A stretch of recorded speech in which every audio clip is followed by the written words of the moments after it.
MySQL databases can be used for anything from web development to simply storing data. My name is Yadullah, you're watching Candid.Technology, and in this video we are talking about how you can install MySQL in Windows 11 along with MySQL Shell and MySQL Workbench for those easy database operations. Now, installing MySQL for Windows 11 is a very straightforward process.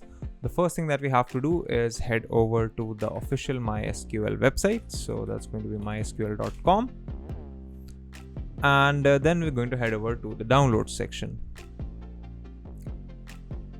In here, you will see a bunch of download options.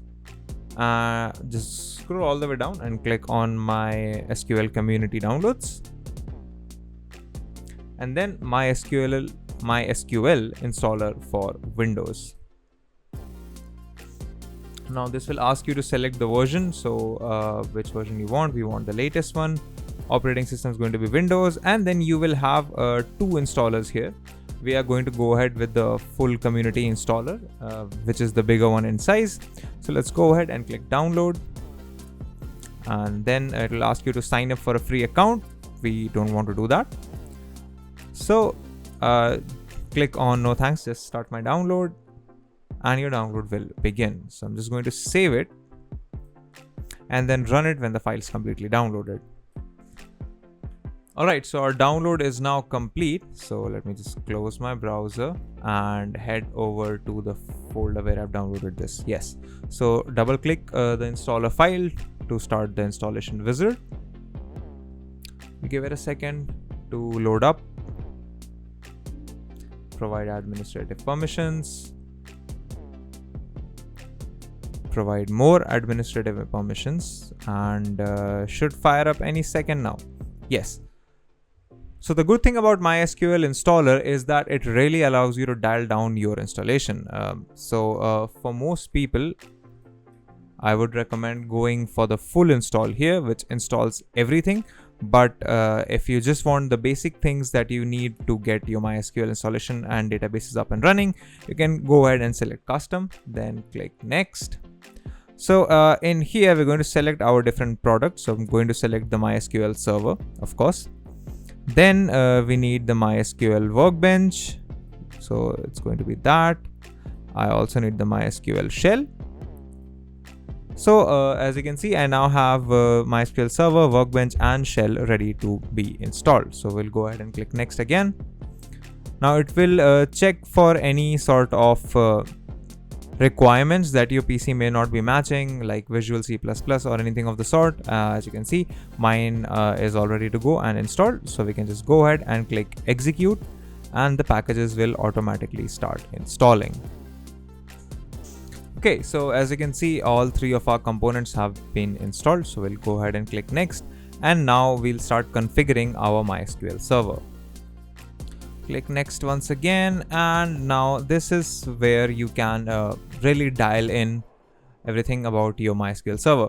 So this is of course a development computer, not a server. So I'm going to select that. You can change the ports if you want. I'm just going to leave it at the default port, and then we also have the option of logging options and any other advanced controls.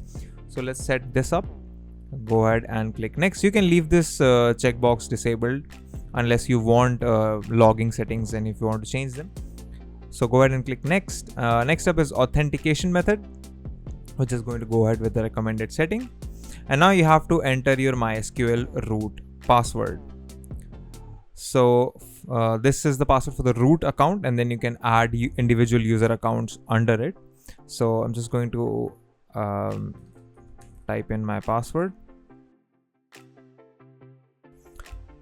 So this is my password, and now if you want, you can go ahead and add users. I'm going to skip it for now.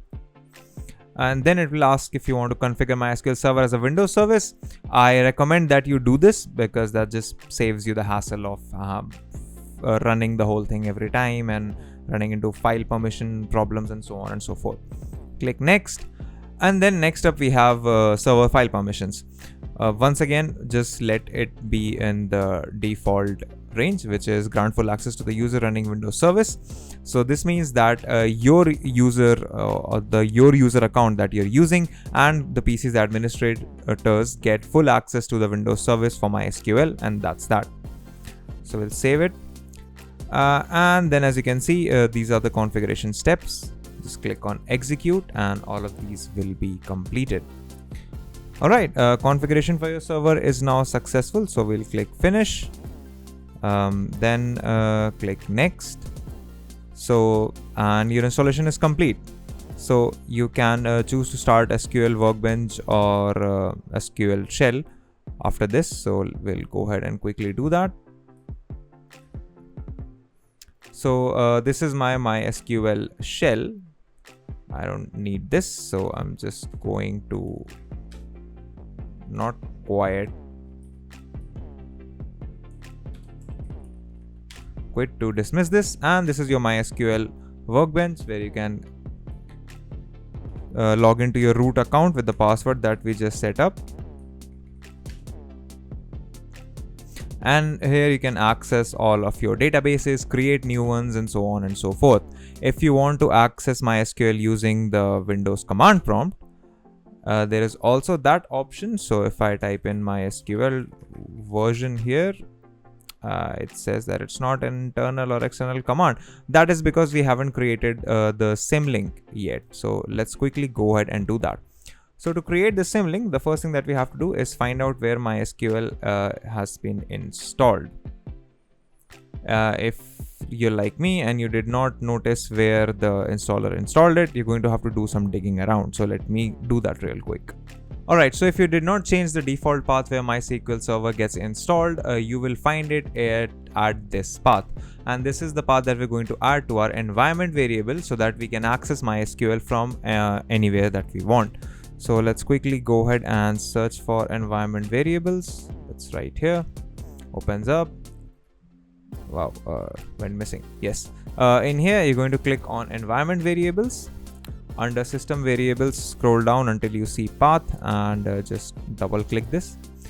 As you can see, I have a fair bit of environment variables here, but just click on new and then paste the path that we just copied for the MySQL server bin files. Click OK, and then OK once again. And now if I go to my command prompt and type in my SQL version again, as you can see, I can access MySQL just fine, and it is the version that we just downloaded and installed. If you like these videos, consider subscribing, give us a thumbs up, press the bell icon, and tell us in the comments below if you have any thoughts on these videos or if you'd like us to cover anything specific. If you'd like to know more about tech, visit our website, Candid.Technology, follow us on social media, follow me on Instagram or Twitter, and we'll see you in the next video.